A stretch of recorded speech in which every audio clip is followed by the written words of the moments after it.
They say the scent of lavender and eucalyptus can lull even the most burdened soul into a state of peace. That's the illusion I help create every day at the spa. A haven tucked into the quiet hills outside the city, where our clientele come not only for massages and facials, but for something deeper, unspoken, a taste of escape. My name is Elise. I'm 41 years old, and I've worked at this wellness retreat for nearly a decade. The job pays the bills and keeps my calendar full, but it's more than that.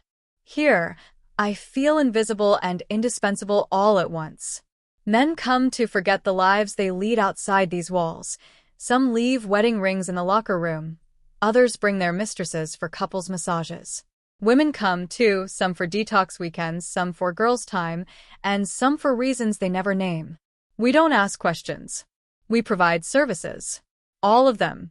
At home, I return to a husband who barely sees me. Gordon. Possessive, watchful, a man who claims me with one hand and pushes me away with the other. His jealousy is a daily storm I've grown used to navigating, but it no longer stings. That in itself is telling. He watches me as if I belong to him, a thing to be used and set aside. I can't remember the last time he looked at me like I was a woman and not an obligation. Sometimes I wonder if he ever really loved me, or if he simply chose me to fill a role he didn't want to explain. But then there's Jonathan. My son. My adopted son. He came into my life when he was 5 years old, a boy with haunted eyes and a silence so deep it chilled me. I never had children of my own. Life didn't turn out that way. When I held him for the first time, trembling and small, I knew I'd been waiting for him without knowing it. Over the years, I poured every ounce of tenderness into him, nurtured him through nightmares and scraped knees, first loves and heartbreaks. Now he's 21, a man in his own right, tall, lean, confident in a way that's both familiar and foreign to me. He works as a 3D designer, spends his weekends on the basketball court with friends who worship him, and recently, painfully, broke up with his girlfriend, Ella.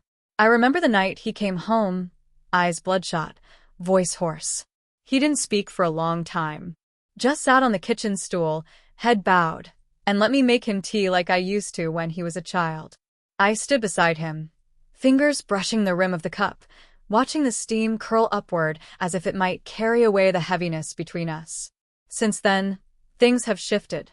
He stays home more often now, lingers in the kitchen when I cook, rests his hand lightly on my shoulder when he walks past.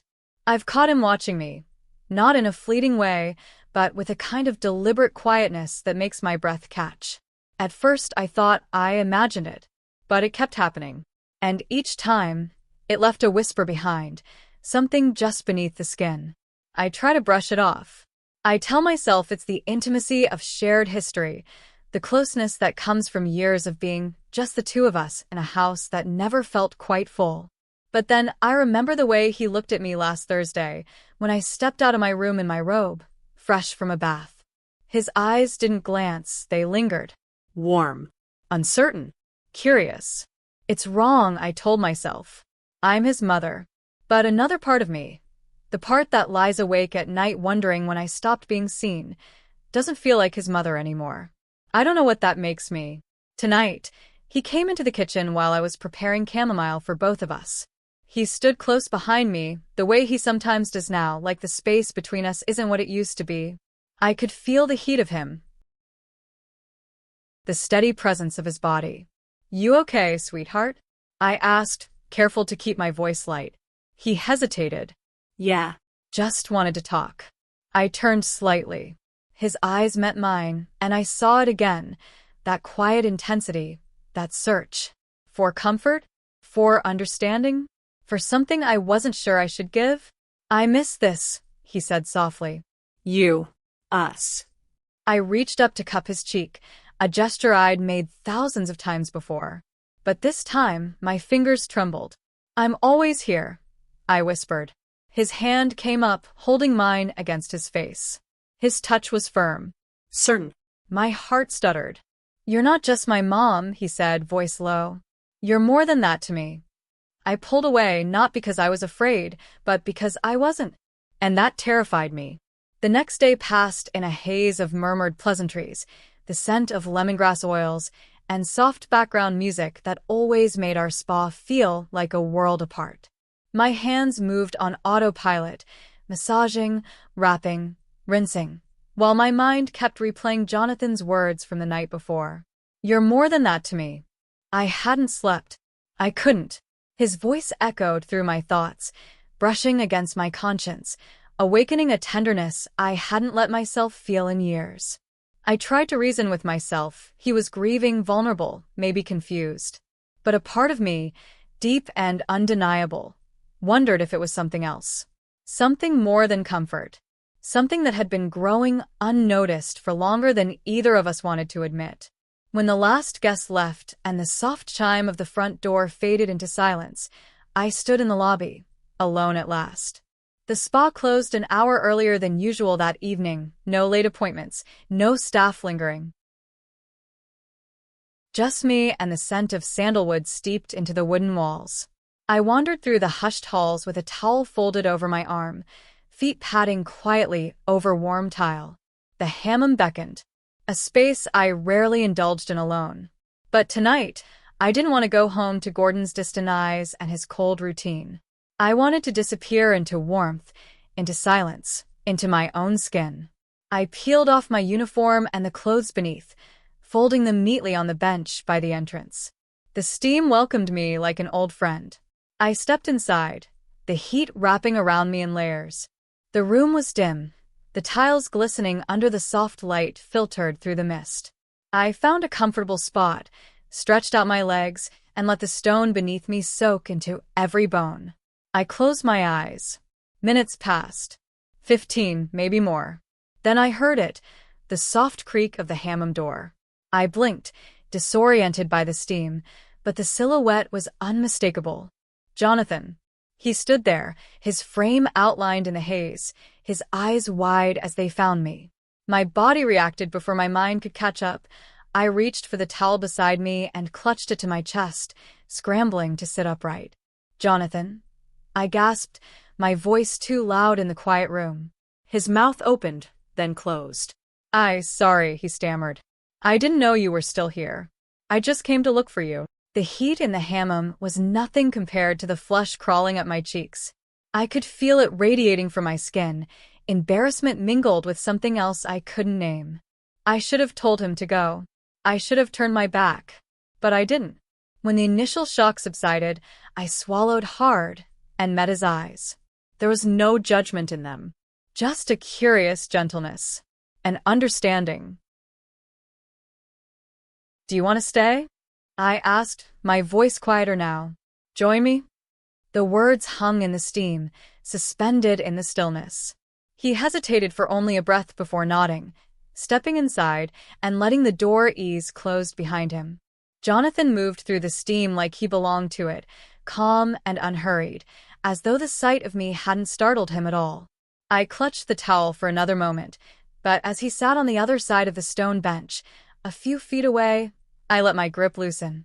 The shame that had gripped me seconds ago began to ebb, replaced by something warmer, stranger. He wasn't looking away like he should have. He wasn't embarrassed. His gaze, steady, curious, didn't feel like a boy's. He was a man. I had known this, of course. I'd watched him become one. But now, in the haze of the Hammam, with only the sound of our breath and the slow drip of condensation from the ceiling, I felt it. The mist cloaked us both, softening the world into shifting silhouettes. I couldn't see every detail of his face, but I saw the lines of his shoulders, the sculpted tension in his arms, the quiet confidence in how he sat, bare, open, unafraid. I tried not to look, but I was already looking. And I knew, without question, that he was too. "You look," he paused, voice low, roughened by the heat. "Incredible." The words landed between us, thick with meaning. I blinked, unsure how to respond, 1,000 instincts warring inside me. But in that moment, there was no accusation in his tone, no smirk. It was simply the truth, spoken from a place that felt disarmingly honest. I breathed in the eucalyptus-heavy air and tried to steady my pulse. You shouldn't say that, I murmured, my voice barely above a whisper.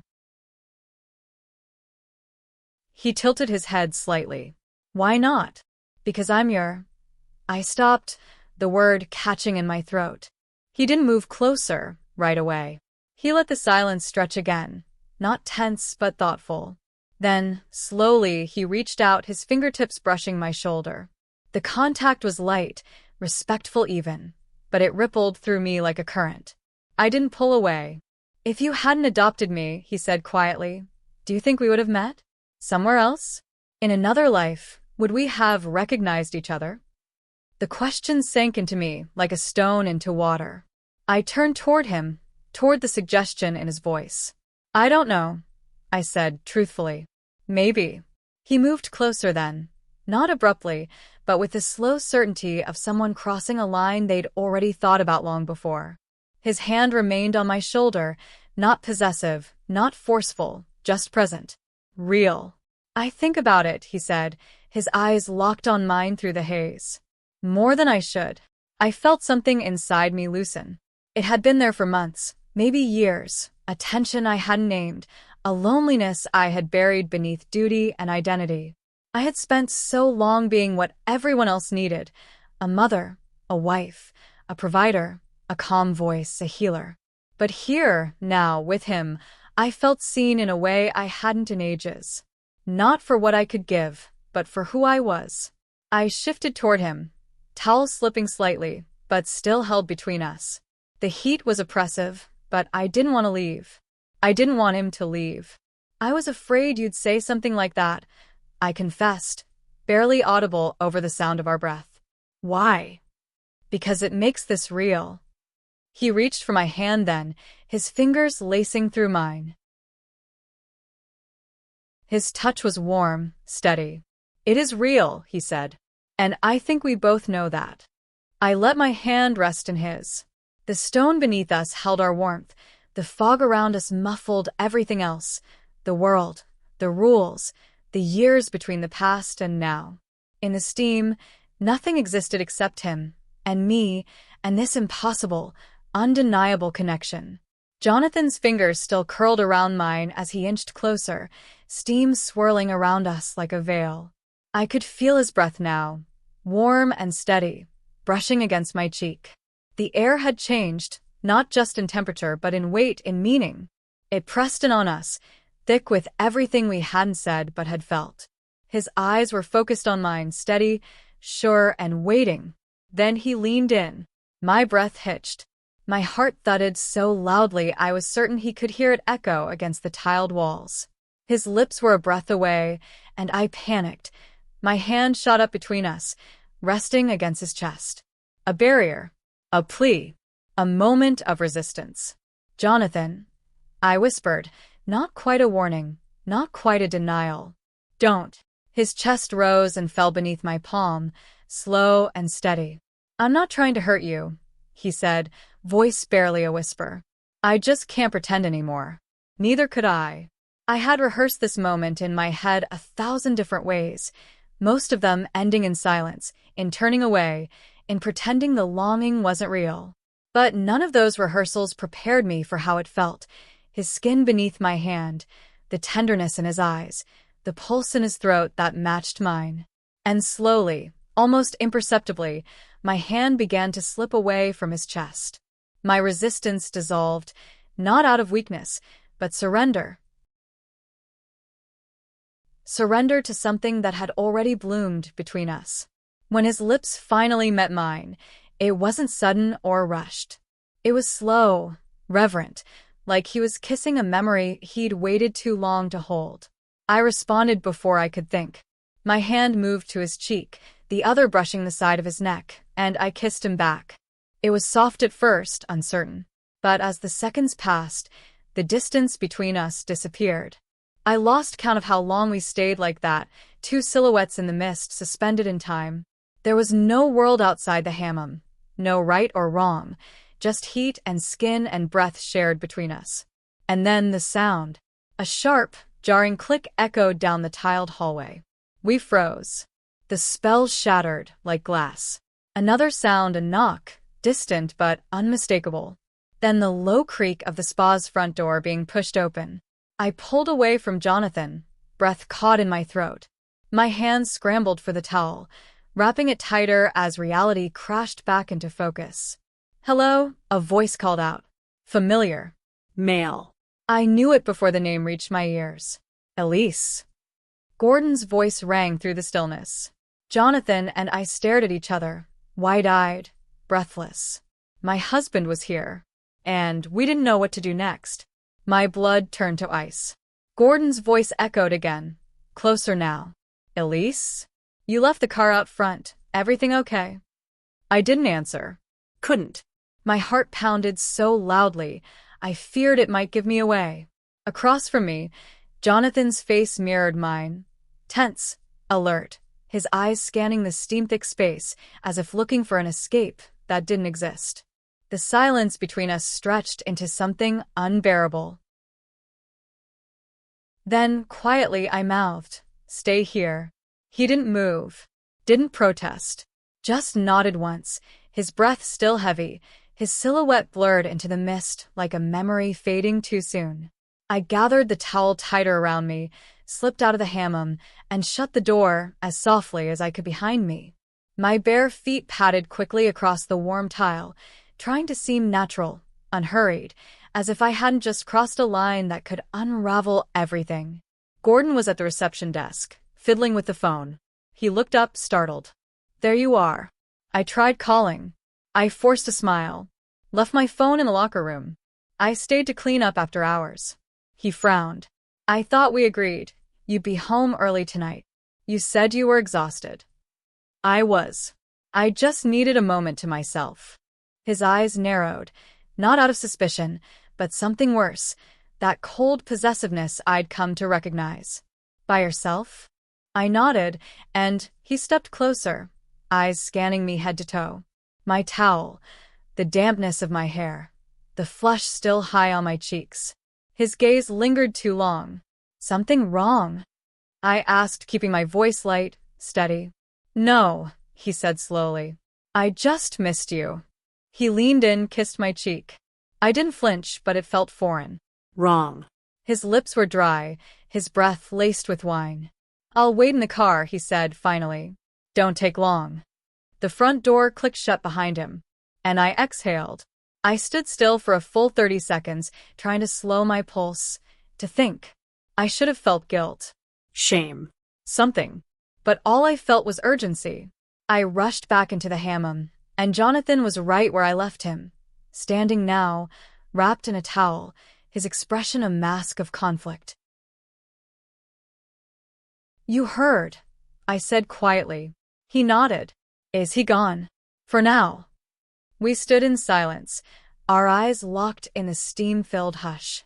The air between us was still heavy with what had almost happened, what had started to happen. "Do you regret it?" he asked. I blinked. "No," I whispered. "Do you?" He stepped toward me, slowly, until we were face to face. "Never." His hand touched my cheek again, and I leaned into it before I could stop myself. But then, the reality reasserted itself. Gordon would grow suspicious if I took too long. And worse, he would watch me even more closely now. "I need to go," I said finally. "But this isn't over." Jonathan nodded. "I'll wait. However long it takes." I touched his hand once more, then turned away, the warmth of his presence lingering on my skin long after I'd left the spa. Driving home with Gordon beside me felt like navigating a road lined with explosives. I smiled when I had to, answered when spoken to. But my thoughts remained back in that steam-filled room, with Jonathan, and what we had almost become. I said nothing during the ride home. Gordon tried to fill the silence with news about the neighbors' renovations, a story from work, a complaint about traffic, things that used to seem ordinary. But tonight, they sounded distant, like echoes from a life I no longer felt part of. I nodded, made the right noises, even smiled once when he looked over at me. But inside, my thoughts weren't with him. They were still at the spa, with Jonathan. When we pulled into the driveway, the porch light flickered on. Gordon went ahead inside, calling something about reheating leftovers. I lingered outside, letting the night air cool my skin. My heart still beat with a rhythm that wasn't mine alone anymore. It had changed, claimed by something new. Jonathan returned an hour later, just as planned. I heard the familiar sound of his keys and the quiet creak of the door. I didn't move. I stayed in the kitchen, stirring tea I didn't plan to drink, pretending not to count the seconds until I heard his footsteps. When he walked in, our eyes met for just a breath, a silent recognition. He gave Gordon a casual nod, his voice light. "Evening." "You missed dinner," Gordon muttered, not bothering to turn from the TV. "Yeah, I grabbed something on the way." He walked past me, close enough that his arm brushed mine ever so slightly. A small jolt passed between us, brief, but undeniable. He didn't look back. He didn't have to. That night, in our bedroom, I crawled under the sheets beside Gordon, just like always. But everything felt different. He reached for me out of habit, the way someone reaches for a blanket in the dark. But I tensed before he could touch me.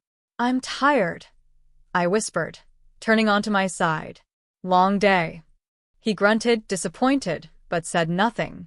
I stared at the wall in the dark, eyes wide open, heart pounding. Because I didn't want him to touch me. Not anymore. Jonathan's touch lingered on my skin in ways Gordon's never had. His words echoed in my ears. His presence filled the quiet corners of my mind where loneliness used to live. And now, I couldn't forget the way he had looked at me. Not as a son, but as a man in love. The word love flickered through me like a soft flame. I should have extinguished it. Instead, I let it burn. The truth that had always kept me grounded, "He's your son," no longer held its weight. Jonathan wasn't born of me. No blood tied us together. That line, so clean in theory, was blurred now. My heart no longer saw him as someone I had raised. It saw him as someone who had grown beside me, into me, around me. And now, my soul was twisted in a knot I didn't want to untangle. Because the way he touched me, the way he saw me, it wasn't wrong. It felt like the first time I'd been truly loved in years. The house was silent, save for the soft ticking of the hallway clock and the deep, slow breathing of Gordon beside me. I lay still, my eyes open in the dark, watching the ceiling as my thoughts spun in a loop I couldn't escape. Jonathan. His name pulsed through me like a rhythm I couldn't quiet. I had tried to reason with myself, to label this as confusion, weakness, grief, but none of it fit. Nothing explained how my pulse quickened at the thought of him, how my body still hummed from the touch of his hand in the Hammam. And no excuse in the world could erase the truth I had already accepted deep down. I didn't want to resist anymore. Gordon let out a snore, rolling onto his side. The bed shifted. I didn't wait. I slipped out from beneath the blanket, my heart pounding in my chest. The hallway stretched before me, dimly lit by the soft nightlight we'd installed years ago. I patted down it barefoot, past the photos of family vacations, holiday dinners, and framed school portraits that no longer told the truth about who we were. When I reached Jonathan's door, I hesitated for just a second. Then I opened it. He was awake. I could see it in the way his head turned, the way he pushed himself up slightly when the door clicked closed behind me, and I turned the lock. "Elise," he whispered. I didn't answer at first. I walked to him, quickly, deliberately, and sat at the edge of his bed. My hands trembled, but not from fear. It was the adrenaline of wanting, of no longer denying, of finally choosing something that felt completely mine. He reached for me, uncertain, but I stopped him. "Let's finish what we started in the Hammam," I said, voice low, firm, soft as breath. His eyes darkened, not with confusion, but recognition. He already knew. His hands came to rest on either side of me, drawing me into him without words. And I didn't resist. This time, I kissed him first. There was no hesitation between us. No guilt. No doubt. Only heat and the undeniable truth we had been circling for weeks, maybe longer. His mouth met mine with a hunger that felt like freedom, like every wall I had built to protect myself was finally crumbling. My hands found his shoulders, his neck, his hair. His arms wrapped around my waist, anchoring me to him as if he had no intention of ever letting go. I didn't care if the walls hurt us, if the house held secrets. All I cared about was this, us. And in the stillness of that night, under the weight of everything forbidden and everything real, I let go.